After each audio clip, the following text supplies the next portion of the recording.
12 players, but wow. What are we expecting in the early game? First of all, that was a very pretty intro going into the Land of Dawn. What to expect now is this. There might be a slight adjustment in the playstyle of BLACKLIST International. Yeah. One of the strengths of the Popol Kupa jungle, it's similar to the old idea of the Popol Kupa mid lane, wherein, yeah, you're going to be lightly contesting for objectives, but if you see that the opponent team already has way too many members there, it might be too risky to contend that you're going to be going for split pushes instead. That you're going to be going for tower pushes and then ganking instead of going for the turtle full-on. Yeah, definitely. That's an interesting thought, considering that Popol Kupa is one of the strongest pushers out there. Oh, yeah? But Renegade with the early aggression against Escalera just so that they could distort the positioning. But this looks like a Little Wanderer is going to the hands of Mitsui. You know what's scary? What? Is a Matilda in the hands of the Hitman Renegade. Yes. Because, like, naturally, I mean, we have seen, you know, Matilda players, specifically even in the previous times, be aggressive. But I feel like really with the play style of a Renegade fits really well here. It's just, you got to make sure, I know it's a best of 5, you got to make sure you don't overcommit, get a little overzealous. You know, you still have to play around that kit here.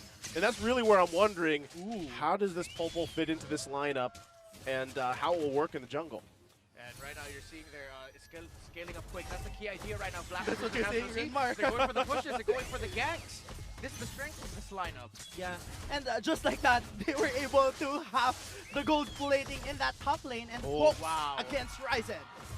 See, that's the thing. I mean, this is a hero we don't often see, right? Yep. And you forget just how much having an extra health bar even has to deal with. Assassin emblem. Yep, that's an assassin emblem on the Popol Kupa Electro. Font of charge. Yeah. The weapons master, and of course, going for the crits as well. So yeah, this is going to be a Popol Kupa that just wants to scale up really quickly. Paired up with the Bruno, that's the idea of their draft. Again, just look at the objectives and how they're going to play it. Are they going to full contest? If they really can't, they're going to go for the split pushes. And ONIC now, the problem is, it's so hard to reach the Popol Kupa. Who are you going to send to reach that? He doesn't have the Purify, yes. He does have that little shield that he can get, that knock up for a little bit of defense. Yes. But Escalera and Ryzen have their work cut out for them. Yes, and definitely this Popol Kupa has a choking point wherein that heavy spin has been casted, but wherein the possibility that you will be able to kick and crowd control Kupa instead of Popol. Yeah, you can don't kick the dog. That goes for a lot of things. In real life and in the Land of Dawn, folks. We love animals here. We do.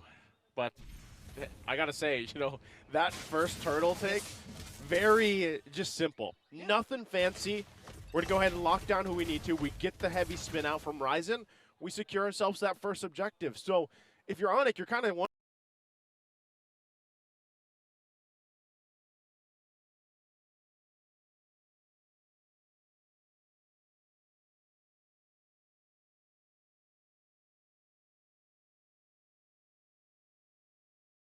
Ginamit nila circling ingat sa mapa ng Feathered Airstrike. Heavy spin, ginamit na naman.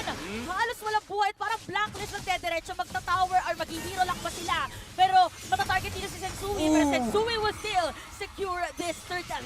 Ryzen ngayon tatakbo pero mukhang matatamaan in first blood. Does go to BLACKLIST International. Escalera naman ata ang isusunod nila. Dalawa ang mapupunta para sa mga agents. Napakahusay ulit na pwestuhan mula doon sa BLACKLIST International. Pinok agad doon si Ryzen. At nakikita natin kapag naultihan din kasi talaga ng isang Popol Kupa na agad ang dire-diretso. The stacks, it hurts. Nakita naman natin. I believe naka-double Legion Sword na itong si Sensui sa ngayon. So, ibig sabihin, hindi na ganun kadaling patayin si Kupa mismo dahil medyo makunat na. Tumataas yung kanyang defense. And of course, hindi mo pwedeng indahin or harapin yung damage output ng isang Popol Kupa. Lalo na ganito kaganda. 5 minutes, meron ka na kagad. Blade of Despair. Wow. Ito yung mga parang may bangs na sobrang haba. No, 5 minutes, BOD. Sobrang bilis ng kanyang items. And looking at the items right now, hatid ng FWD, ay talagang makikita natin na napakataas na ng damage na pwedeng ibato ni Kupa o kahit si Popol yung bumanat sa'yo, ay napakasakit na rin. Oo, ngart talaga eh. Panagkataon na doon sa may moments for the Popol Kupa. And for ONIC right now, parang hindi ito yung usual na ONIC na nakikita natin. So, inaantay natin is the aggression. Again, they have the crowd control para sa kanilang lineup. Pero baka inaantay lang din nila na tumaba na si Nets kasi yung strategy nila eh. Yep. Yun naman ang laging tatandaan para sa ONIC.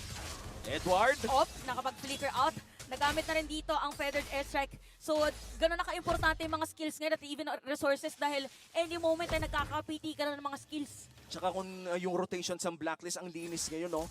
2-0 ang ating kill score at meron tayong 4K gold lead just because the rotation sa Blacklist International na ang bilis nilang kumuha ng Torre. Tignan mo, makakaisa na naman sila sa baba. Anong trinade ng ONIC para doon? Nothing at this point. Forced flicker. Yun lang yun na puwersa ng side ng ONIC. At hindi na mahihirapan ng ONIC. Which, yung irritant kasi hindi mo siya pinipair with pick-off eh. Team fight talaga hinahanap mo. Speaking of team fight, magsisimula agad ang Blacklist International. Although si Escalera wala siya kasama doon, kaya naman Blacklist again with this turtle secure at lumulobo na nga. Habang si Edward, habang nangyayari pala yun, ay nag-zone out pa ng mga players. Unti-unti na makakasira ng Torre, merong heavy spin. Edward, makukuha pa nila! Oh no, circling eagle, guiding wind, lahat na ng mga pwedeng gamitin para makatakas doon ay ginamit ng Blacklist at napakalinis. Tama ka, alinis ng ginagawang rotation ng Blacklist. Siya pa yung napahamak. Biruin mo na set na niya. Ang ganda na ng ginawa ng ONIC pero isang guiding wind lang. Tapos nagmukha pang pogi, fade away yung kill, men. Biglang hawi ng bangs. Hawi ng bangs. Yung pinaka naguluhan ako dito sa ONIC dun sa kanilang heroes. Pinili nila yung Cho as the last pick. Going up against Matilda, yung idea ng pick-off na meron dapat ang Cho, pati yung Akai, yung nakita natin separation na ginagawa nila with heavy spin, hindi siya talaga effective laban sa draft na merong Matilda sa kabilang team. Nakita nyo naman kung gano'ng ka-effective yung guiding wind. And I have to agree, no? Kung titignan natin ang ONIC Philippines composition, ang keyword dito ay displacement. Ang dami nilang pang-displace ng mga Blacklist International members, pero meron kasing guiding wind na talagang kumaka-counter, direct counter, kuno, para doon sa displacement na meron ng ONIC. And dahil dito, hindi pa rin nakakaisang kill ang ONIC at magna 9 minutes na ang larong ito. Parang na-force na lang din ngayon ng ONIC kung mapansin natin na sumira na lang din ng mga Torre kasi parang gusto na mangyari ngayon regardless kung more on single target. Gusto nila team fight na as much as possible para sanib-sanib ba puwersa, sama-sama puwersa, yes. But for Blacklist kasi parang hinahati pa nila. Di ba may team fight kanina tapos biglang may nagsi-split push pa sa may bottom lane. So kung ikaw yung ONIC parang ang hirap ano bang dedepensa, team fight ba or yung split push? Ako, iniisip ko, hindi ko nakuha yung sagot eh. Parang ang daming pwedeng hindi gawin ng ONIC dito. Dahil double negative ba yon? Ito yung tipo na mapapaisip ka eh. If you're ONIC, anong gagawin mo? Kukuha ka ba ng objective? Anong iti-trade nyo? Ang bilis ng sieging ng Blacklist International with this double marksman lineup at mukhang libre pa nga yung load. Oo, mabilis nila maglo-lord. Dalawa yung pwede mag-hit sa kanila eh. At meron pa taga-zone out for them. Kaya naman ang ONIC na yung trajectory nila is mag-clear muna ng mga minion waves sa may top. Kaya naman Blacklist International will secure another objective versus ONIC. Napakabilis ng pagkuha nila ng objectives doon. Sobrang snowball na rin kasi talaga yung Blacklist International. And ngayon, mahihirapan na talaga mag-decide ang ONIC. I think kailangan, ang talagang plan na lang dito magpa-late game ng sobrang late game kung saan even na yung trade. Even then, hindi ganun kadali yung team fight para sa kanila. Ito yung nakuha natin mula dun sa drafting pattern ng Blacklist International. And now the Lord is in the mid lane para sa Blacklist International. Best case scenario ay matapos nila ang laro. Worst case scenario ay maubos sila habang dumedepensa ang ONIC. Pero tignan mo naman yung damage nila. Oo, nakikita rin natin na humahabol ngayon si Kupa. Meron pa penalty zone para dito kay Edward. Krama makukuha ba nila? Pero mabubuhay pa rin. Pero makukuha pala is gonna be next. Habang magta-tower lock lang ang Blacklist International. Meron pang heavy spray na gagamitin doon. Tatlong patay, dalawa na ng dead defense at triple kill pa. Para dito kay Owe, but merong minion waves sa may middle lane. Kaya ang unang magbuwawagi para sa ating laban. It's gonna be Blacklist International. And this winning moment is brought to you by our official sponsor, FWD Life Insurance. 10 minutes, 30 seconds, perfect game, Blacklist International. Probably the fastest game, if I'm not mistaken. Isa sa mga fastest game natin all throughout MPL Season 12. Siguro, no? May nakita tayo mga parang, hindi na nagkamali. 9 minutes and 57, 47. Imagine na doing it in a